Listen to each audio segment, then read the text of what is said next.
Hello and welcome to the Reviews Brothers. VR is a great way to immerse yourself in gaming. Nothing else really comes this close to making you feel like you're in a game world. For me, I really enjoy using my Oculus Quest 2, Meta Quest 2.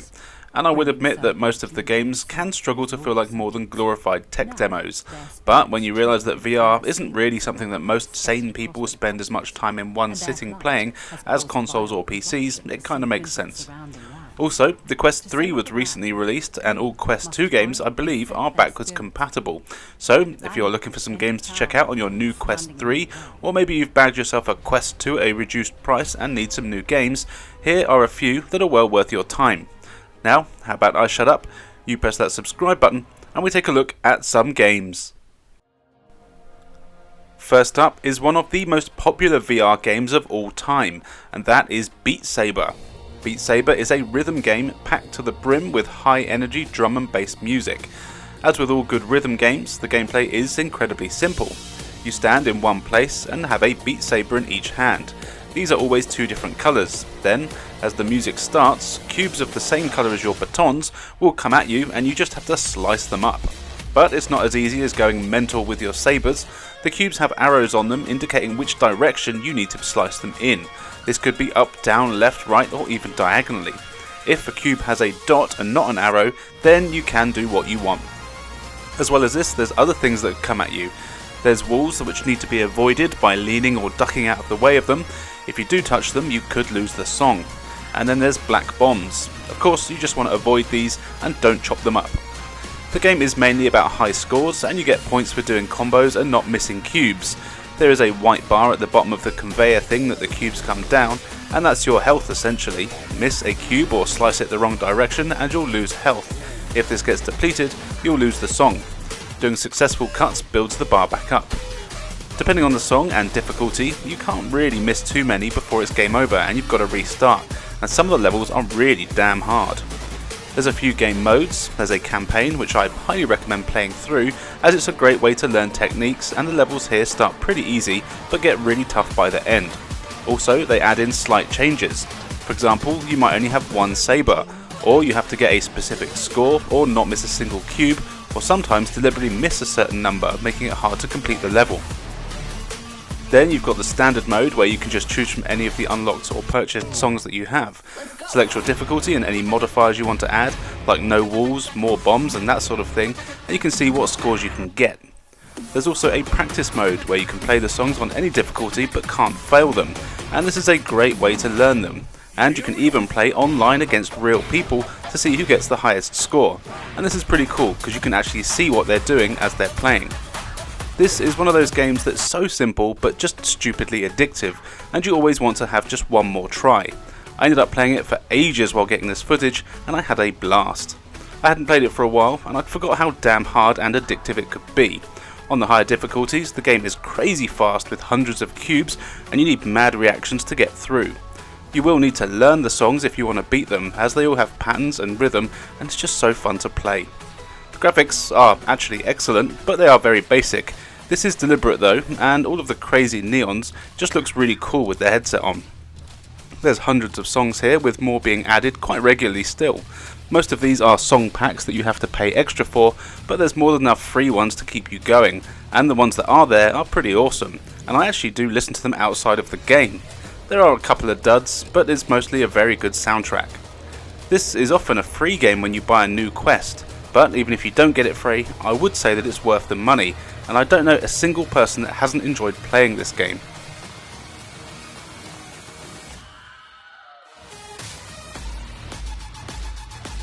Here is Bonelab, which was one of the most highly anticipated games for the Quest 2 when it was announced, and while I certainly do have some issues with it, this is a really impressive showcase of the sort of crazy physics you can do on the little headset. So, what the hell is Bonelab? Well, funny enough, that question is pretty much the entire plot of the story mode. It's a first-person action sandbox game really. You start out as an unnamed character which is randomly assigned stats like height and weight, which very much affect how you move and play. Then you're in a bunch of dungeons and laboratories exploring some really strange and cool places where you find a ton of weapons, items and even new avatars that you can switch between on the fly to overcome different puzzles, platforming and combat situations.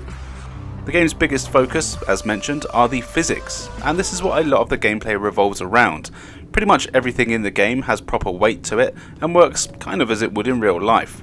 So, some things you'll need to use two hands to grab and stabilise them correctly. Some items can only be pushed or pulled and not picked up, and there's times where you'll need to make sort of staircases to proceed, other times where you'll need to combine items together, or you might have to use a random item as a lever or to press a button that's out of reach. It's all pretty cool to play around with. Also, the physics apply to your character as well. There's a number of different avatars, some of them are big and strong, some are small and faster and they can jump higher or further, or they might be taller or shorter. Later on in the game, as you unlock them, you can swap between them all on the fly, and you will need to do this in order to get anywhere. There's a strong bloke who can pick up really heavy items with no problem, and even grab enemies with one in each hand. The faster ones aren't as strong, but they can jump further and climb faster, and it makes longer jumps in platforming sections much easier. Then there's like a tiny alien cat thing which is so small that you can fit into places and areas that the big characters just can't get into. It's really fun playing around with them all, and you'll definitely have a favourite, and for most of us it'll be the assassin woman with big boobs, because like I said, the physics do apply to your characters as well. Hours of fun. There's a ton of enemies all over the game as well, from skeletons and zombies to soldiers and robots. You get loads of weapons to use on them as well.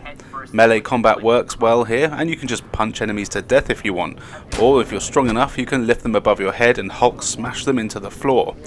Some enemies like skeletons and robots can even be pulled apart, which is really cool.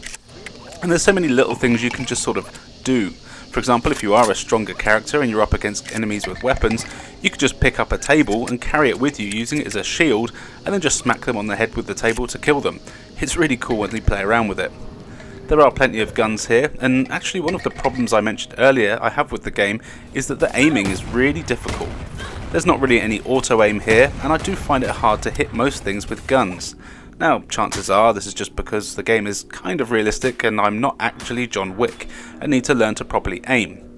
When I do look down the sights of guns I do fare a lot better, but not all weapons have good sights, and if there's 5 or 6 enemies at once and I can't hit a single one of them, it can be annoying, and it sometimes makes the action scene feel a bit of a letdown. But don't get me wrong, using weapons is still great and the reloads are awesome here, but combat does take a bit of practice. Thankfully, the game does have a sandbox mode, which is where you can practice a lot of your skills.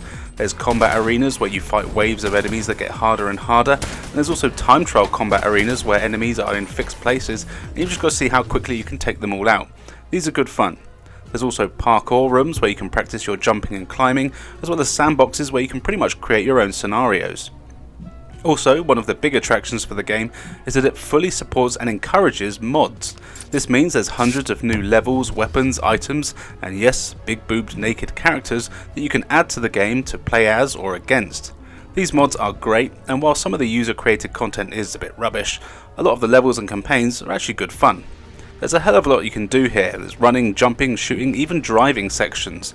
And once you get your head around the fact that it's all physics based and isn't your standard action game, there is a lot of fun to be had with it, even though there is still a fair bit of jank. The story is strange and intriguing, and the graphics are decent for a native Quest 2 game.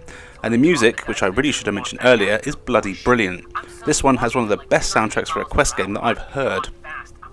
It's got quite a high price point, but I do think that it's worth it. Just be prepared, because you have to play by the game's rules and not by your own. But yeah, check it out.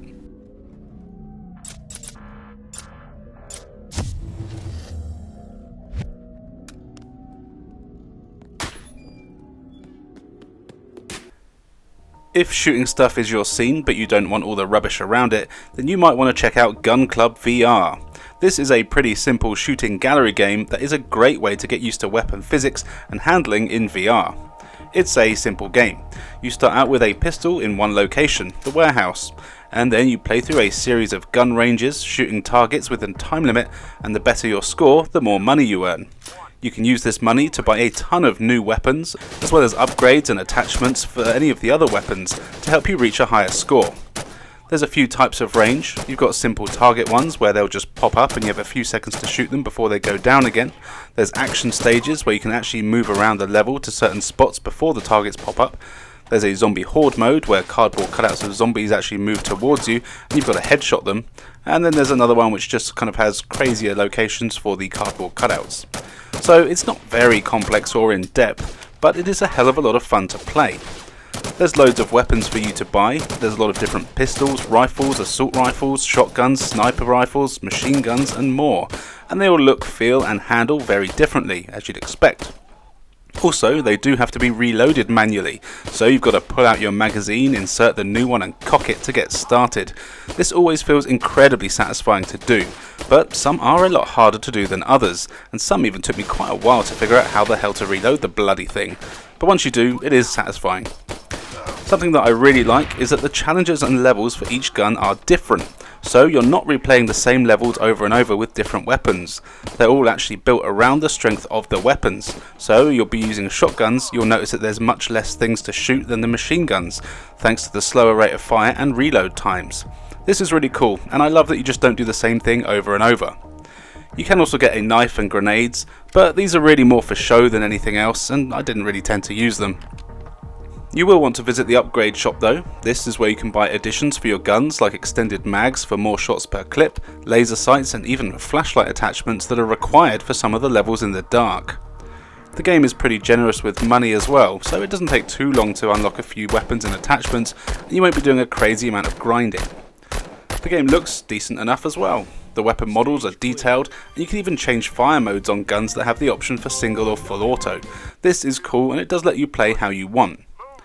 There isn't much in the way of music, or anything really, but the sounds here are all awesome, with some really meaty shooting noises that I assume of the actual guns. There's not really much to complain about here, but my main issue is probably that the actual menus, shops and customization of the game are needlessly complicated and confusing. I'm never really sure what I need to buy for each weapon and how to properly attach attachments. Also, actually switching through the weapons you own and choosing from them is harder than you'd think. Why couldn't they just have a gun rack on the wall with all the guns that you've purchased on it? That would have been much easier than the dodgy menu system that doesn't even seem to show every gun that you've bought. Oh well. Overall though, this is another game that is very simple, but damn addictive. And it's one that I find myself always coming back to time and time again just to play a few levels and kill a few minutes. I do plan on unlocking all of the weapons, and there is of course DLC weapon packs for World War II and the Wild West, which are probably fun, but I'm not really a DLC kind of guy. But yeah, I would really recommend this one, especially if you want to get your dad to play VR. Dads love shooting stuff. If you'd rather get up close and personal, then Path of the Warrior might be what you want. This is a really cool cartoony fighting game that's part Streets of Rage, part Punch-Out, and all fun. There is a flimsy story that is basically the same as any 90s beat-em-up. Evil gangs have all put their differences aside and joined forces to take over a bunch of cities. So you choose from one of two characters, the only difference being their gender, and you set out to beat the crap out of all the thugs until you find their boss, and then do the same to them. There aren't a ton of levels here, though the ones that are here are pretty damn long. In fact, I might even say that they're a bit too long, with no real checkpoints, taking around half an hour each to play through. But they are very varied. You'll be in bars, streets, shops, roller rinks, carnivals and more, fighting waves of enemies. You can move around freely here with the analog sticks and you of course punch to attack. You do also have a kick button on each of the controllers and you can put together some cool combos, but for the most part you just want to punch people in the face or body. The cool thing here is that enemies react to how you hit them, flinching and moving in the right direction, so if you do a left hook they'll twist the right way, letting you go in with a right and then a cool uppercut if you're feeling particularly fruity, which might take them off their feet. You can hit them in the stomach as well, which I rarely found myself doing, but when you do it actually opens them up for some pretty cool uppercuts. If you stun an enemy you can grab them. This is really fun to do, and objects will be highlighted when you grab an enemy. You can then throw them into the highlighted object and something crazy will happen, like they'll smash headfirst through a jukebox, fall down a manhole, sometimes even get eaten by a shark. These are all really fun to do, and you'll find that you'll want to see what all the environment attacks are. There's also a whole load of weapons to use in each of the levels. You can pick up most things and smash enemies in the face with them. These are more powerful but only last a few hits before breaking.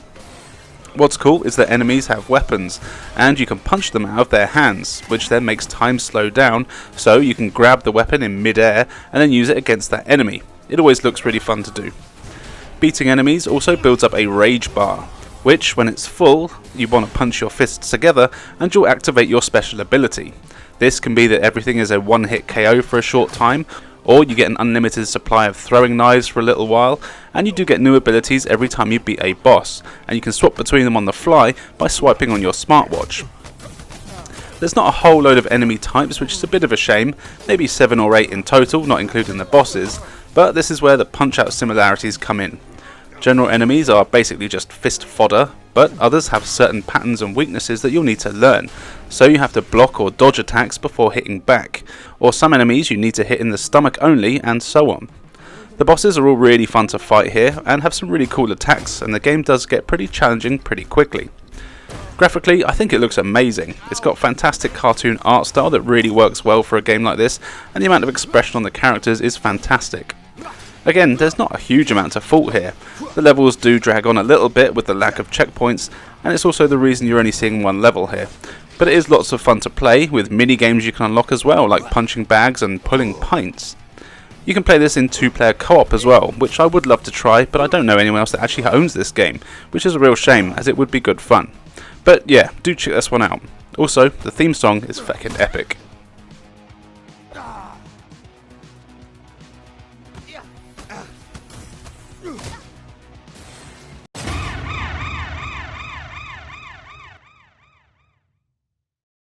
You were walking as a wizard in the Rat King's lair.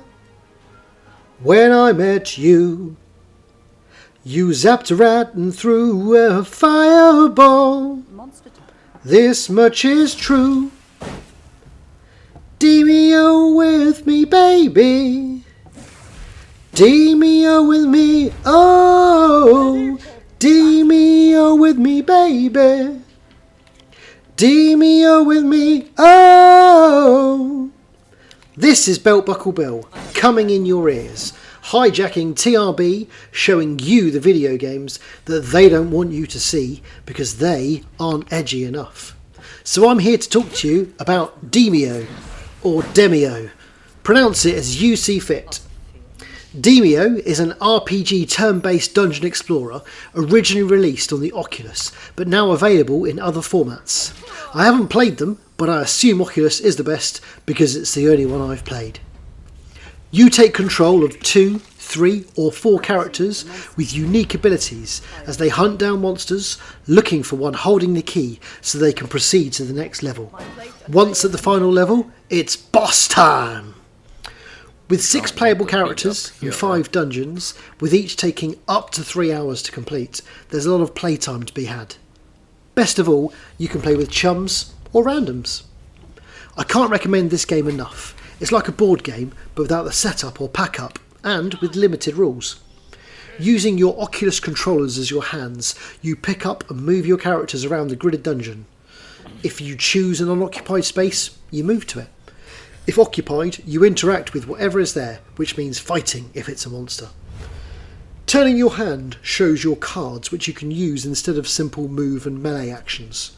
These cards can be spells, attacks, summons, power-ups, and so much more. Some of these cards will be character specifics, including buffing, firing arrows, shooting lightning bolts, and gaining armour. To carry out an attack, and play certain cards, you have to roll a die, literally. Well, virtually literally, which includes hit, miss, and critical hit. For me, this is the game's only downside, as misses can end a run. I appreciate that's the point of dice rolling games, I just don't like it. I have lost so many hours on this game. It's quicker in one player, but much more fun in multiplayer, the latter of which usually leads to longer playtime due to the discussion aspects of the characters, which one to move, where, what actions to take.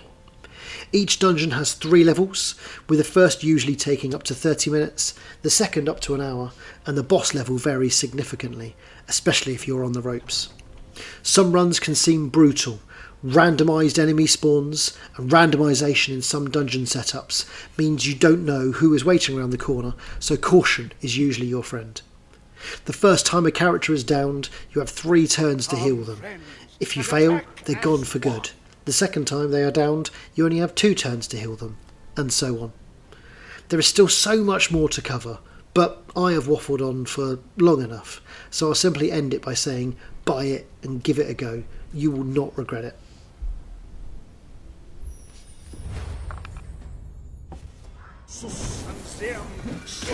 Right, I'm back after that rude interruption, but thanks Beltbuckle Bill, and now I'm going to show you some Walking Dead Saints and Sinners. This is one of my favourite Quest 2 games, and is of course based on The Walking Dead, and sees you playing as some survivor who's just trying to survive, in what is a proper story-driven action survival game. It starts out with you coming across a bunch of dead people who have just been attacked by some other humans. You find a small camp which has been deserted due to those people being dead, and you decide to make it your own.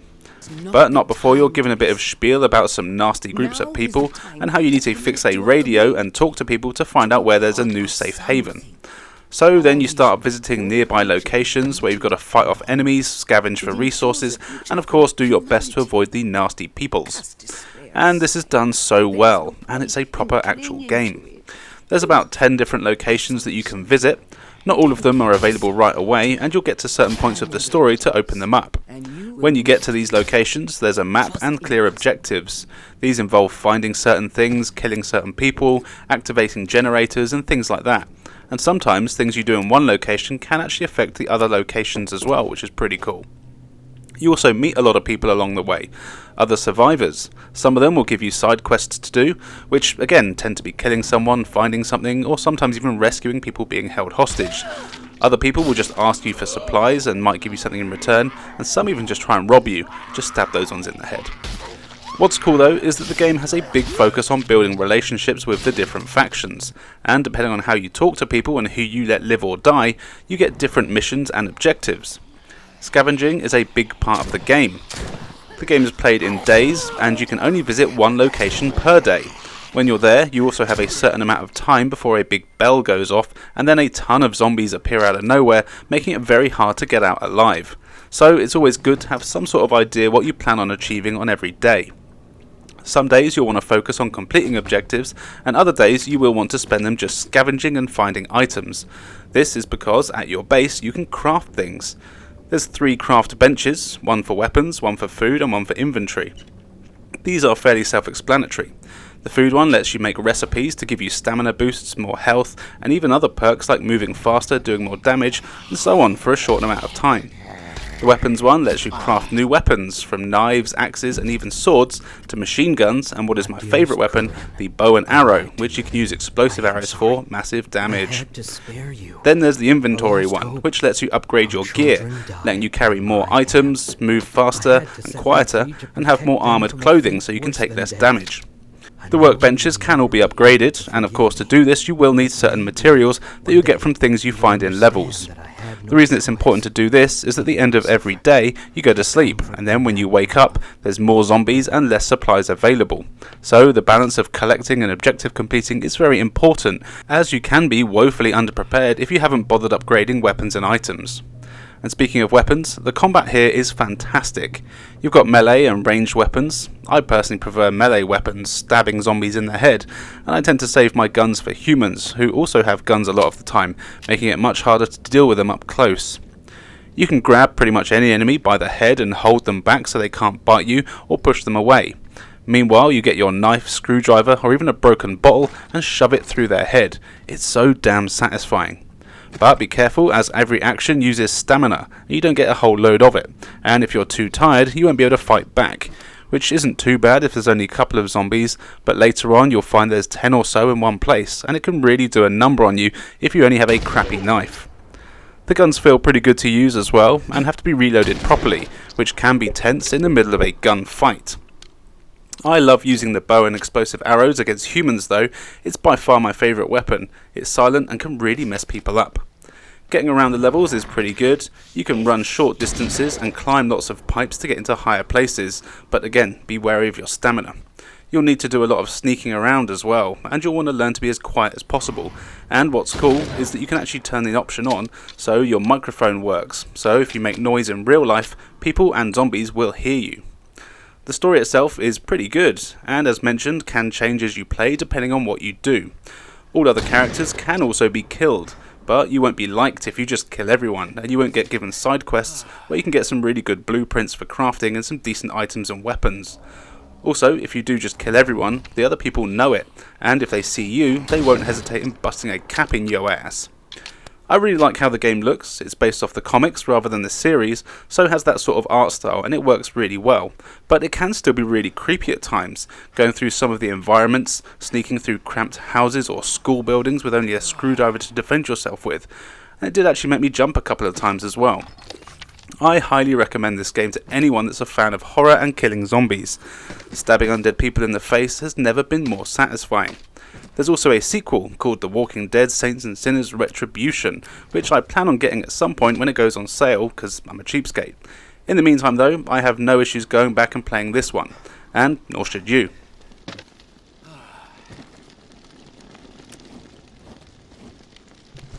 Is it? And finally for today, dogfighting time with Warplanes, WW1 Fighters. This is a flight sim aerial combat game where you get to choose from a load of different planes from the World War I era and then set out into missions where you have to blow the crap out of enemy fighters, blow up convoys, trains, boats and so on. The story is basically that it's World War I and you're a pilot, so that's all you need to know really, I suppose. In the campaign mode, you are given a bunch of different missions, and you can choose to play as either of the factions. Are they called Allied or Axis, or is that World War II? The good guys or the bad guys? It's up to you. Anyway, the main difference in these is just that the planes that you use are quite different, and not really the missions. The missions for all of them are basically just a case of destroying a certain number of something or other, but I don't mind that. The game is all about flying and shooting, and you get a great amount of options here that change the realism, comfort and ease of flying, so there really is something for everyone. There's a few modes where you don't have to worry about taking off or landing, and these make you much more stable and the planes are easier to control. Then you've got more simulation modes where you do have to do everything manually. You've got to take off and land, which is actually really good fun to do, as well as having the planes control what I assume is a bit more realistically. So it's very easy to go off course and every little movement on the stick can make you go all over the place, and you can even stall your plane, which can be crazy in the middle of a fight. And even though it can be hard to control like this, it is still loads of fun. There's two things you have to worry about really. You've got your throttle, which you push forward to get speed and pull back to slow down. Then there's the control stick, which you use to turn, barrel roll and generally get around. It's kind of simple but complex at the same time. Depending on the plane that you have, there's a selection of weapons. There's always the machine gun on the front, which have unlimited ammo. Some of these are fixed straight ahead, so you just need to fly directly in line of enemies to shoot them down. Others are loose and they will shoot straight ahead, but you can also grab the gun and aim it if you need to get a bit more finesse. Then you've got sidearms. These have limited ammo. There's a flare gun, which is really powerful, but you don't get many shots. These are pretty much perfect against the Zeppelins and will set them on fire in just one hit. You can also hit enemy planes with them, which is much harder to do, so I wouldn't really bother. Some planes also have bombs, and you can just grab them and drop them out the side of the plane. You'll need to use these against the boats and ground targets. They can be tricky to get the timing right, but are so much fun to use when you do hit the stuff. What I like is that you always have a manual in your cockpit that reminds you of all the controls as well, so if you ever get overwhelmed, it is good to take a minute just to look at that and see what you need to do. Now, as the focus is on dogfights, I'm pleased to say that they're really damn fun. Playing this in VR is great, and this is a game that you'll want to play sitting down to really get the feel for it. Seeing planes flying right up close to you and then burst into flames is really cool, and having to actually look around and see where they are just feels awesome. It can be easy to lose enemies, but there is a handy arrow that does pop on screen just to help you out. You earn money by completing objectives, and you'll use this to buy new planes, each of which have different speed, armour and weapons, and it's really cool to play around with them all, and you'll definitely get a few favourites. Other than the campaign, you can do a quick play where you just fly around shooting everything. This is a good way to practice, and you can also play the game in multiplayer. I've actually done this a few times, and it's really cool to play with friends flying in a formation and taking down jetties. You can also go against one another in some really cool dogfights, which are a lot of fun. This was part of a bundle I got over a year ago, and coming back to it now for this video, I've actually noticed there's been quite a lot of changes, and all of them for the better. For starters, the menu have been completely redone. When I first played this, they were stupidly confusing and it was hard to know how to even get into the campaign. These have now been made super simple, and it's easy to know what's what. But the biggest change are the graphics, which have seen a massive upgrade since I last played. The game just looks really good now. The interior of your planes are incredibly detailed, and the scenery and water now look infinitely better than they did when I last played a year or so ago. This really makes a difference in immersion, especially with the cool explosions everywhere. I'd forgotten how much fun this game was, and if you do have any interest in plane combat, this is definitely one that you'll want to get.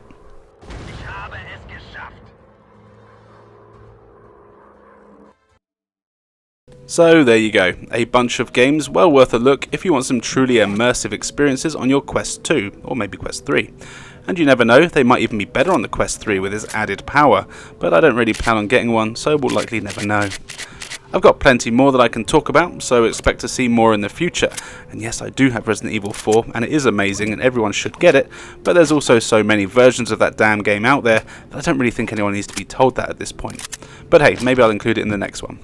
Anyway, as always, don't forget to add your suggestions for more games I should check out in VR, as it's always good fun. Now, all that's left for me to say is thank you for joining us, and we'll see you next time.